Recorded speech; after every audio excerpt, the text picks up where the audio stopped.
Hello guys, I'm Dr. HMS again, and we're going to kickstart our first CME series, that is the Continuing Medical Education series, where I hope to enlighten, educate, and at the same time entertain health professionals as well as anybody really who's interested in knowing about very important medical information for your life. So today we're going to talk about the management of acute burns injury. By way of outline, I'm going to discuss it this way. An introduction, the pathology of acute burns injury, the classification of acute burn injuries, management, complications, and then I will conclude. So why do health workers need to know how to effectively manage burn injuries? Well, health workers are the first point of call whenever there's an acute burn. They are everywhere. They're in public institutions, they're in primary healthcare centers, and they are your everyday neighbor. So it is imperative as a healthcare worker to know how to manage acute burn injuries. We also know that burn survival really depends on how adequately one resuscitates a burn patient. Now, we may under-resuscitate, in which case we're not doing what we should for that patient, or we may over-resuscitate. Now, these are two extremes that may cause harm to the patient. So in the future, after resuscitation, there are some basic principles that we need to take note of for all our acute burn patients on the ward. We need to ensure that they have early splinting of their limbs, early physiotherapy of those limbs, whether upper or lower limbs, and early excision and skin grafting of the residual wounds. That is, the wounds that haven't healed or we don't expect to heal after a certain length of time. And this excision and skin grafting helps to minimize a lot of complications that may arise because of the burn wound. We've talked severally about first aid of acute burn injuries, and we've talked in previous videos about how these incidents occur. However, we can reiterate them. Domestic accidents, our gas explosions that occur at home, cooking at floor level, which is very dangerous and does result in these incidents. Toddlers dipping their hands into very hot boiling water. Young men involved in road traffic crashes with flame burn injuries. Petrol station explosions. And we also do see in our institutions candles and ring boilers causing fire incidents because of burning the night candle by students wanting to read and making sure that they pass their examinations. And also the ring boilers because they want to boil their water for bathing. Chemical burns are seen sometimes in industries, especially plastic producing companies, battery making companies. And sometimes we do see some assaults where a partner throws a corrosive agent onto his or her partner to cause harm. Electrical injuries, though less common, are seen often, sometimes in some incidents, and they can be classified as high voltage injuries when they are greater than 1000 volts. These are mainly work-related injuries, for example, as seen in some industries. Low voltage injuries are actually seen more at home. Other causes of acute burn injuries include friction burn injuries as seen in road traffic accidents, chemical burn injuries as mentioned before. Now, I want you all to look at this Jackson burn wound model. It was described to explain the pathology of acute burn injury. It is also very important whenever we're going to resuscitate our patients to remember this model, because whenever we under or over resuscitate, it will have implications in our acute burn wound. You can see this central area, which is labeled gray, the zone of coagulation. Now, this area is the area that is in most contact with the burning agent. It is the area of the skin that has the greatest impact of the burn injury. And this area is commonly burnt to a crisp in many occasions. That is, sometimes you actually have full thickness burn injuries at this point. This results in an eschar, a dry, hard, burnt, dead skin.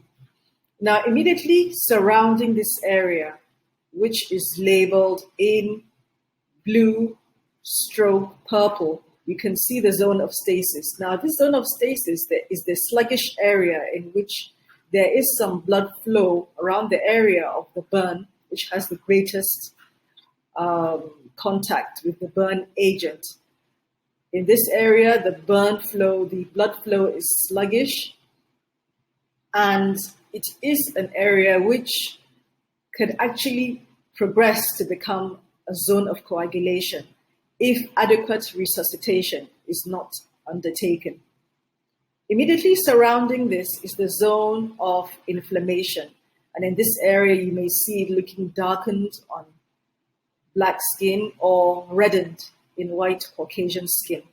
And immediately after that, you have your normal skin.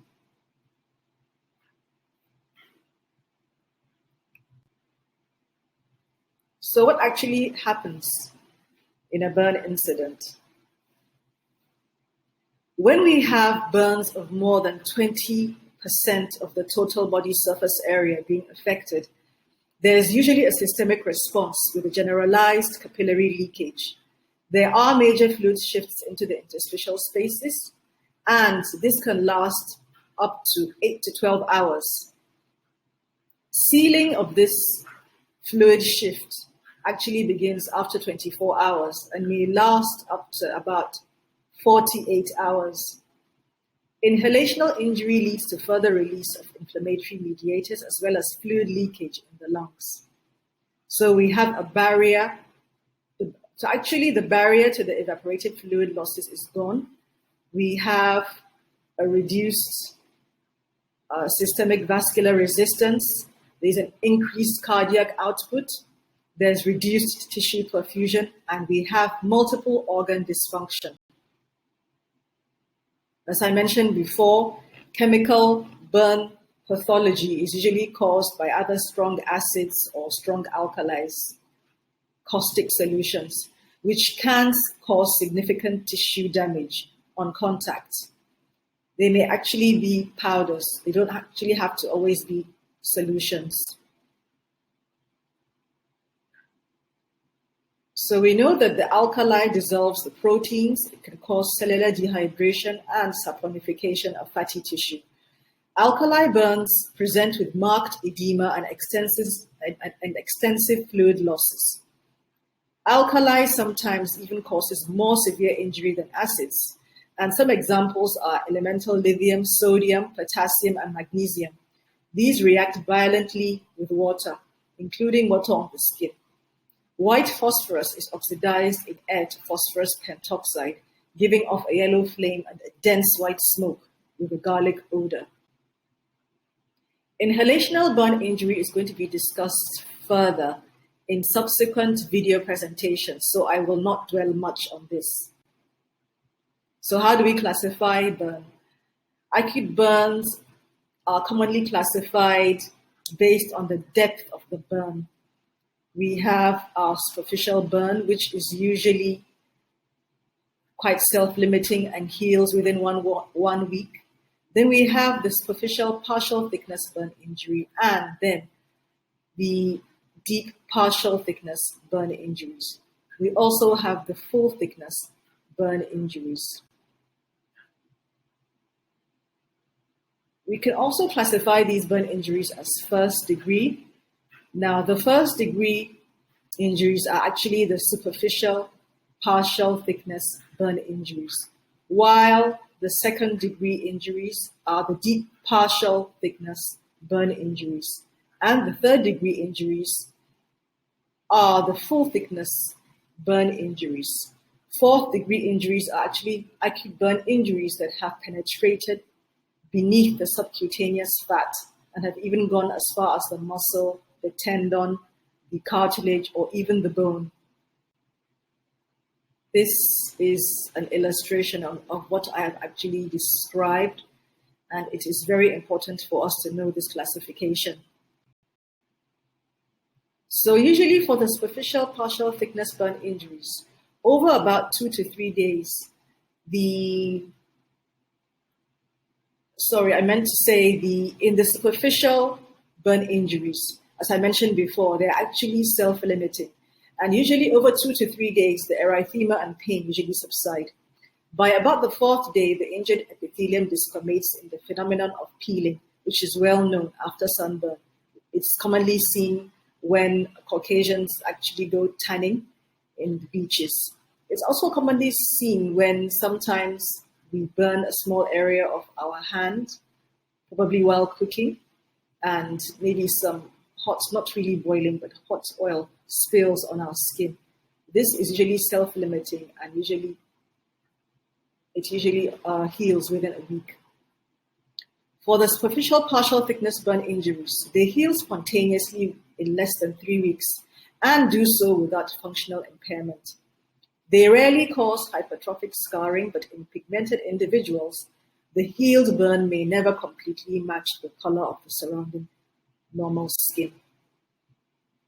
For deep partial thickness burn injuries, they usually heal in about 3 to 9 weeks, but invariably do so with considerable scar formation. Unless active physical therapy is continued throughout the healing process, joint function can be impaired and hypertrophic scarring is common. For the full thickness burn injuries, they don't blanch with pressure. Full thickness burns develop a classic burn eschar, which is a structurally intact but dead and denatured dermis that, if left in situ over days and weeks, separates from the underlying viable tissue. Full thickness burns involve all the layers of the dermis and can heal only by wound contracture, epithelialization from the wound margins, or skin grafting, which obviously reminds us why we mentioned early skin grafting in the beginning. This is very important for these kinds of burn injuries, the deep partial and the full thickness burn injuries. So you can see this picture of a young child who was burnt. He actually has a deep partial thickness burn injury, which is also known as a second degree burn injury. You see the full burn injury here, the third degree, which has penetrated the subcutaneous tissue. I'm sure you can see the eschar, you can see part of the fat in yellow, which has actually penetrated down to the muscle. So how do we manage these acutely burnt patients? We must follow our usual ATLS protocol, the Advanced Trauma Life Support Protocol, which is used to manage all trauma patients. A burn patient is actually a trauma patient. So we must institute our primary survey by checking our airway, ruling out inhalational injury, making sure that the breathing is effective, because sometimes when we have chest wall burns, which are quite deep, they may impair effective breathing. Also, we must ensure that circulation is adequate, because we know that edema may occur. In the secondary survey, of course, we know that the aspects of this are making sure that we rule out any other disability and we expose the patient in order to rule out other problems. So in more detail, as I mentioned before, we must make sure that there is no inhalational injury. You must make sure that there is no circumferential thoracic burn, because in that case, we may need to do an escharotomy. For ensuring that our circulation is effective, we must replace fluid rapidly and at the same time monitor our pulses for this effectiveness, as well as other criteria. Secondary survey, as I mentioned before, rule out other associated injuries. Expose, remove all the clothes, make sure the patient is cooled down with water, tepid water. Make sure that you wash the wound adequately. Yes, we must be able to recognize airway compromise in case we need to intubate the patient. We must notice the pattern of the breathing of the patient. We must ensure vascular access by any means available to us, a central line, a venous cut down. We must have our monitoring devices to ensure that circulation is adequate by way of our pulse oximeters, by way of our sphygmomanometers, by measuring the blood pressure. And of course, rule out disability. Are there any other fractures? Are there abdominal injuries? Are there any other neurological deficits? And you must make sure the patient has been exposed adequately. In our secondary survey, yes, we take a full history of the patient. We detect the mechanism of injury, which will help us in managing the patient. We must take note of the time of injury. This will have a bearing on our resuscitation and the time of our resuscitation. We must consider abuse if we are not sure about the details surrounding the incidents. We must take the patient's height and weight because we need to calculate adequately our volume of fluid for resuscitation and our medication. And in the cases of possible inhalational injury, we must rule out the possibility of carbon monoxide intoxication. So we need all our monitoring devices available. When we fully examine the patient, please check out the total body surface area that has been burnt. We must examine the burn depth and document it. We must document and take notes if there is any inhalational injury or any other concomitant injury, deformity, or any other stigmata of disease. So what are some of the criteria for referral to a burn center or a burn unit? There have been so many criteria defined and described.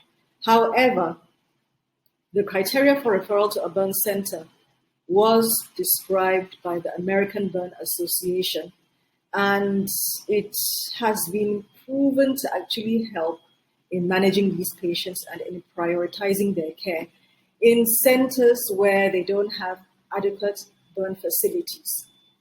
You can see the table here, which describes a partial thickness burns of more than 10% of the TBSA being one of the criteria. Others include burns that involve the face, the hands, the feet, the genitalia, the perineum, or major joints. Third-degree burns in any age group, electrical burns, including lightning injuries, chemical burns, inhalational burn injury, burns in patients with a pre-existing medical disorder that could complicate treatment, prolong recovery, or increase the risk of death. Burns and concomitant trauma, for example, fractures in which the burn injury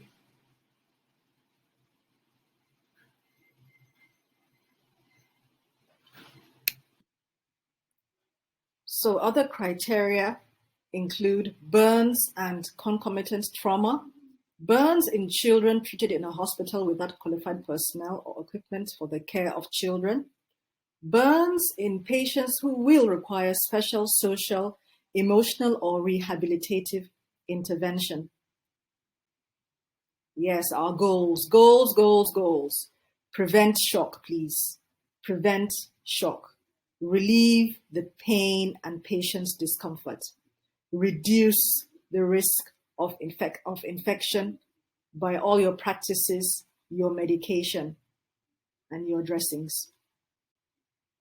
What is the Wallace's rule of nines? Now, the Wallace's rule of nines divides the body into nines. It helps to assess the total body surface area that has been affected by the burn injury. And in adults, this is described as the following. In the head and neck, we classify the TBSA as 9%. For each of the upper limbs, 9% each. For the trunk, the anterior aspect of the trunk, 18%. The back, 18%. The perineum, 1%. And each of the lower limbs, 18%. For the infant, the head and neck takes up a greater total body surface area, up to 18%. And for the lower limbs, it takes up a lower amount of 14% each. Now, whenever we have our acutely burnt patient, it's important for us to assess this because it will have a bearing in our adequate resuscitation measures. Yes, this was described before, and we have a Lund and Brothers chart, which can also be used in children to actually more specifically and more correctly and accurately classify the total body surface area affected by the burn. We can also use the rule of palms, in which we use the palm of the patient to assess the percentage of the burn. Now, this palm is used as, or is explained as being about 1% of the total body surface area. And of course, we must put our large bore peripheral IV line set and always suspect that the patient has inhalational injury in cases where we do have reason to suspect so that we can institute early intubation before severe edema sets in. So as we're resuscitating our patients, we must ensure that the sensorium of the patient is improving, the pulse rate is improving. The pulse rate is improving. For example, we must make sure that the patient is still not tachycardic. The pulse rate should be less than 120 beats per minute, and the systolic blood pressure should be more than 100 millimeters of mercury. We must ensure that there's an adequate urinary output of about 30 to 15 mils per hour for adults, and also in children, we must ensure that it must be at least 0.5 to 1 mil per kg per hour. Ensure that the blood pressure is adequate, and if we have facilities for measuring the central venous pressure, we should do that. There is actually no ideal burn resuscitation formula. There have been several described. Commonly, we use the Plant or Baxter formula, which uses lactated Ringer solution for resuscitating the patient, and the formula is 4 mil per kg per TBSA burn. We give half in the first 8 hours and half in the next 16 hours. We must adjust the rate based on the urinary output. Colloid as a fluid of resuscitation leaks into the interstitial spaces, worsening the edema. Therefore, we only use it after 24 hours when the leak has actually sealed. So fluid resuscitation is individualized according to the patient's needs, and we know that greater fluid is required if resuscitation is delayed, if there's associated trauma, if there is inhalational injury, if there is electrical injury, and if there is alcohol abuse. In some of the patients in which this is pertinent for really is the volume sensitive group, those that are more than 50 years and less than 2 years, and those also with pre-existing cardiopulmonary disease. We must be careful how we resuscitate these patients with fluid. Yes, this illustration just shows, how some of the aspects of our initial burn management, assessing the airway. If there is a need to insert a nasogastric tube for feeding, following the resuscitation, we should. Usually in patients who have between 20 to 30% of the TVSA being affected, we may decide to put a nasogastric tube for feeding and for decompressing the stomach. We ensure that all our tubes are inserted. We ensure that tetanus toxoid and immunoglobulin is given right in the emergency room. We must irrigate chemical burn. We must establish an IV, and we must establish an adequate airway. And our circulation must be on point. SE may be needed in patients, and this illustration shows how the lines along which our escharotomies are performed. This will be described in a later episode, in a later series. However, it's good to have a visual representation of the areas in which escharotomies are done. And this usually applies to full thickness burn injuries to prevent vascular compromise. Pain management is very important. Opioids like IV morphine of about 0.1 milligram per kg 6 hourly in adults is given.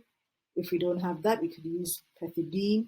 If we don't have that, we can use IV pentazocine and various other combinations of medication with opioids and other analgesics.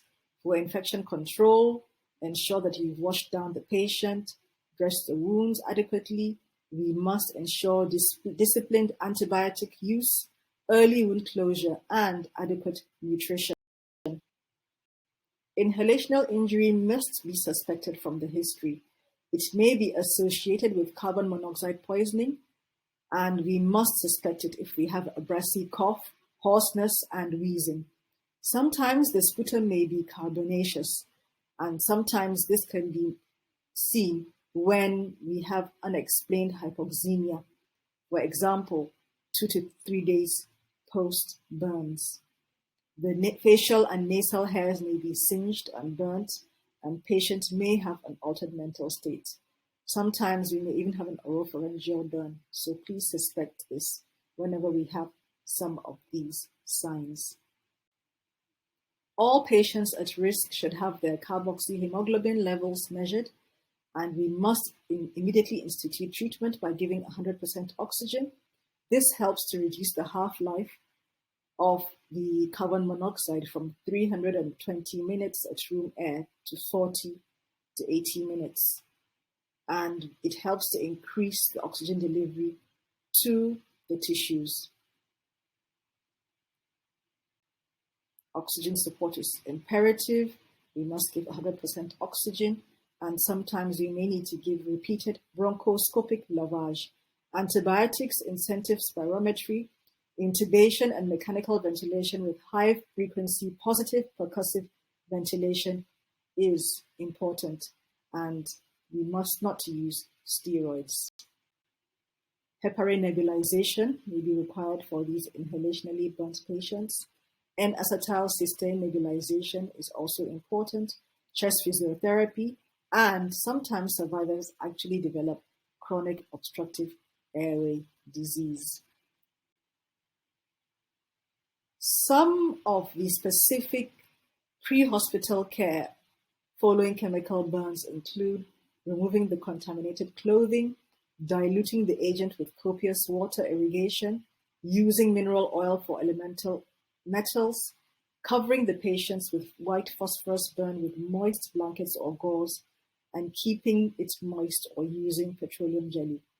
Prevent that chemical agent from affecting other parts of the skin. Yes, what do we do at the hospital? Yes, the hospital There are so many things, as I've mentioned before. Some of the basic things we've done, as I explained before, include complete decontamination, using tap water sometimes when the burns are quite extensive. Sometimes we may use low pressure irrigation, which may take several hours. Some of the laboratory investigations that we may do will include urine electrolytes, blood glucose, full blood count, retroviral screen, grouping and cross-matching blood, wound sub-MCS, human chorionic gonadotropin, that's the beta-HCG in females to rule out pregnancy, arterial blood gas analysis, prothrombin time, partial thrombin time, and international normalized ratio, INR. The aspects of initial wound care will include topical antibiotic agents that are useful in preventing wound sepsis, such as silver sulfadiazine, povidone iodine, honey, and numerous other newer agents. The basic components for dressings during our wound care will include an inner non-adherent layer, for example, our Bacti-Gras, our Sofra-Tool, our paraffin gauze, our tool gauze, a middle absorbent layer, and of course supportive layers, which will hold the dressing in place. Sometimes some areas may need to be treated by exposure. For example, areas like the face, the genitalia, and perineum can't really properly be dressed, so sometimes we may need to expose them. Sometimes also minimally discharging wounds may be an indication for this, and sometimes we may need to frequently monitor these areas, for example, the fingertips. To allow for joint movement, a polythene bag, preferably a sterile polythene bag, can be applied over the hand with some tapes after applying the dressing agent, and this makes dressing generally easier. What are other aspects of the initial care of the burn injury? Removing jewelry when the patient comes in, remove all our rings, our bangles, our necklaces, as I mentioned before in previous recordings, instituting tetanus prophylaxis, giving 100% oxygen at 12 to 15 liters per minute via a non-rebreathing face mask. The partial pressure of oxygen should be at least greater than 90 to 95%. Using broad-spectrum antibiotics, document whether or not the patient has any allergies, and of course, NPO, nil per os, if the burn is more than 30% during the first 24 hours. This is to avoid aspiration. Some other aspects of initial care include maintaining your potassium levels. A nasogastric tube will initiate immediate feeding and decrease the possibility of ileus or aspiration.